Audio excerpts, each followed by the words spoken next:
السلام عليكم ورحمة الله وبركاته. اللهم صل وسلم وبارك على سيدنا محمد وعلى آله وعلى صحابته أجمعين. أول حاجة كده يا ست الكل، كل سنة وكل الأمة الإسلامية يا رب بألف خير وسعادة بمناسبة المولد النبوي الشريف. ما تنسيش يلي طبعا بتشاهدينا لأول مرة ومشتركينا القدام تصلي على النبي علشان أنا وانتي ناخد الأجر. ويلا بينا النهاردة كده نعمل الفرخة المشوية بطريقة غير عادية. النهاردة نقول على بركة الله ونبدأ. عندنا فرخة زي ما انت شايفاها قدامك كده، فرخة بيضة حوالي وزنها 2 كيلو الا ربع. ما تخافيش من السوا ست الكل، خطوة بخطوة معاكي في الفيديو لحد ما نطلع لك صينية فراخ مشوية مع خضار ومحشية في نفس الوقت بطريقة غير عادية. خلينا نقول على بركة الله ونبدأ. جبت معاكي كده الكبة بتاعتنا. بصي كده، اول حاجة هنعملها هننزل بنص قرن فلفل كده كوبي احمر، فيه فصين ثوم، عندنا هنا طماطمتين صغيرين، وكمان بصلتين. دي الحاجات اللي احنا هنضربها في الكبة مع عصير ليمونة. ربع معلقة السكر دي هيخلوا الفرخة تستوي معاكي، لحمها هيبقى طري ومش هيأثروا طبعا على الطعم فيها. معلقة الملح صغيرة. اكيد مشتركينا القدام عارفين ان انا بشوي الحاجة سواء فراخ او لحمة بالملح بتاعها. مفيش حاجة اسمها ان انا اشوي وبعدين املح الحاجة، مش هيبقى لها طعم.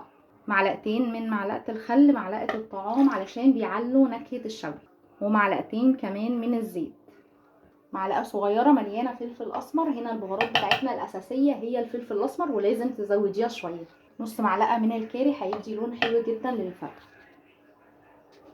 ربع معلقه من القرفه بتدي طعم المشويات طعم حلو جدا، كمان بتخلي ريحتها حلوه جدا وهي بتتعمل.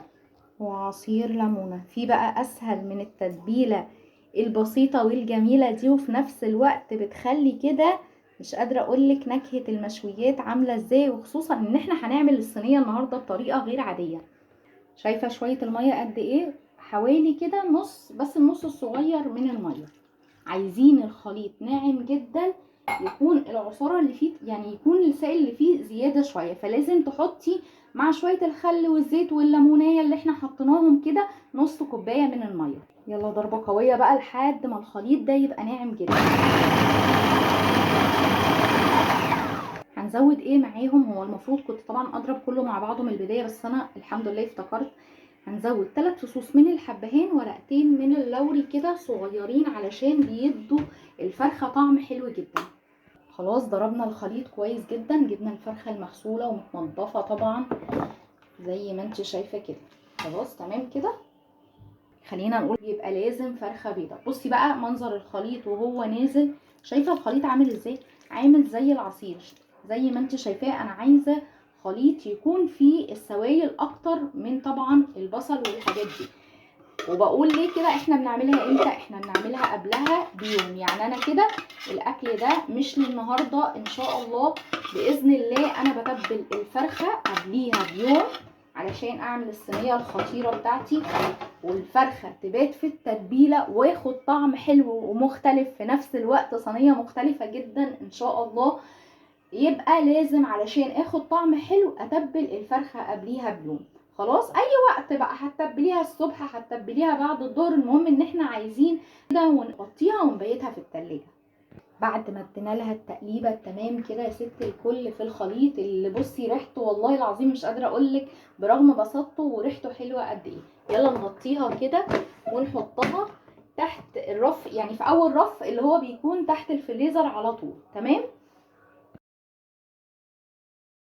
بعد بقى ما بيتنا الفرخه في التتبيله الحلوه كده، نيجي لتاني يوم. اول حاجه هنبدا نعملها، هننزل كده بحته سمنه كويسه علشان ندي الرز اللي هنحشي بيه الفرخه تشويحه حلوه كده، عشان كل الرز بتاع الحشوات ما تشوح كويس.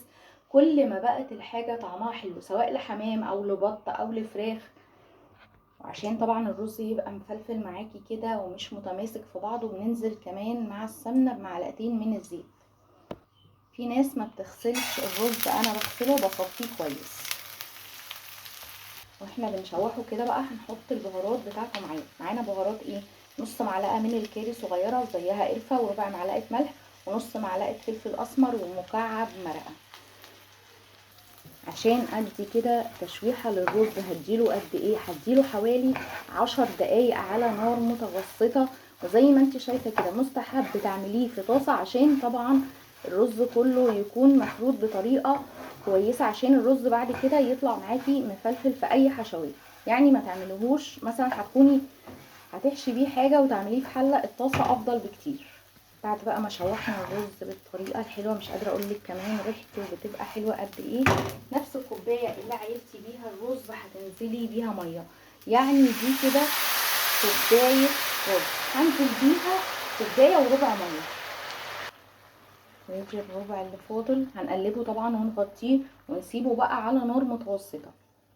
نحضر بقى البطاطس اللي هنحطها في ارضيه الصينيه. عندنا كيلو من البطاطس، بصي بس قطعناها كده تخين شويه علشان طبعا تستحمل سوا وقت الفرخه في الفرن. اللي احنا هنستخدمه عليها حوالي 4 معالق من الزيت. تمام، بلاش سمنه علشان الزيت بيخلي البطاطسايه مهما قعدت في الفرن تفضل كده متماسكه وشكلها جميل. نفس البهارات اللي حطيتها في الرز حطيتها هنا برضو في البطاطس مع تقليلها شويه، يعني كل حاجه ربع معلقه ومعاهم مكعب مرقه، علشان طبعا السوائل اللي هتنزل على الفرخه دلوقتي على الفرخه والبطاطس فيها بهارات. هنا قطعت بصل حلقات وفلفل حلقات اللي هو الاحمر الكوبي، وبرده هنزل بيهم مع عصير ليمونه كده ونقلبهم تقليبه كويسه على بال ما الرز يستوى. خلاص قلبناها تقليبه كويسه جدا، ولا استخدمنا طماطم ولا استخدمنا صلصه. جبنا الفرخه بقى عايزين ننفضها كويس جدا من كل البصل والطماطم ده، احنا بس عايزين العصير بتاع الحاجه دي. خلاص نفضنا بقى الفرخه. شايفه جمال الرز يا ست الكل؟ شايفه الرز كده الحبايه بحبتها جميل وطعمه حلو كده، وكمان الرزايه مفلفله ازاي. يلا بينا بقى نحشي الفرخه. بسم الله كده. هاخد الرز كده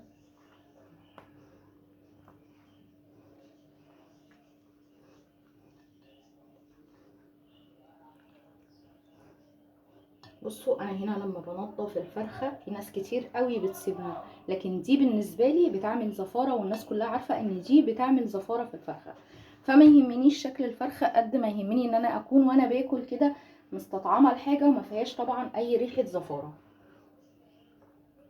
هقفلها ازاي هوريكي دلوقتي. هقفلها ازاي بعد طبعا ما شلنا الحته اللي بتعمل زفاره.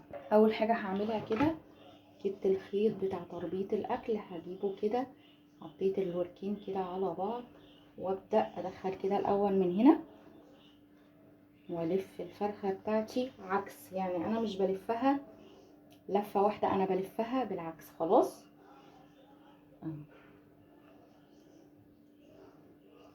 واربطها. دي اول حاجه لازم اعملها طبعا في الرجلين.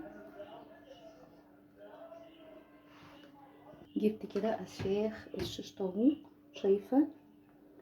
المفروض كنت اجيب الصغيرين شويه بس طبعا مفيش، يبقى هنتصرف. ادي اول واحده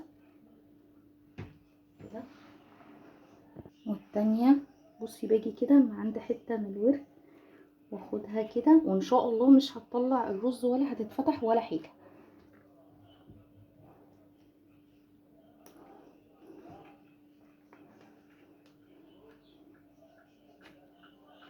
تمام.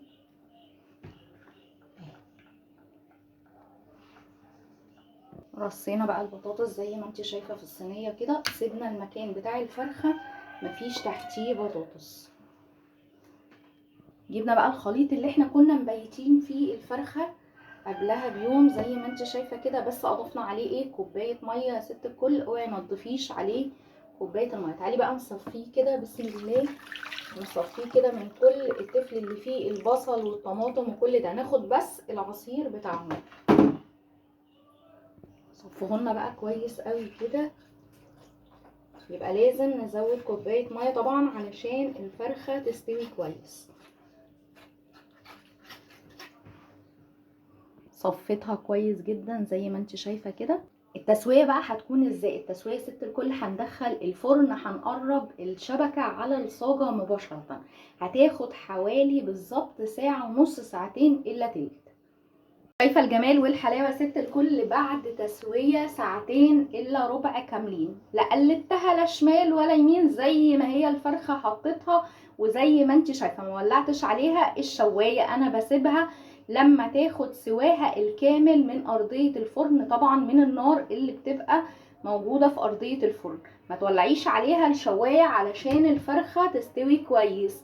زي ما انت شايفه الرز جوه اهو محافظ على نفسه، ما حركناش الفرخايه من مكانها. الفرخايه دي وزنها حوالي مقارب على ال2 كيلو. كل حاجه كده النهارده عملناها بطريقه مختلفه وحلوه، والفرخه بقت مشويه ومحشيه وكمان بطاطس مشويه هي وشويه البصل والفلفل. مش قادره اقولك طعمها بيبقى حلو قد ايه. وزي ما انت شايفه كده البطاطس الجميله دي مهما قعدت في الفرن، وده من ايه؟ من شويه الزيت اللي بنحطهم، هو ده اللي بيحافظ على البطاطسايه متماسكه وشكلها حلو كده. سوى الفرخه مظبوط جدا ما تقلقيش.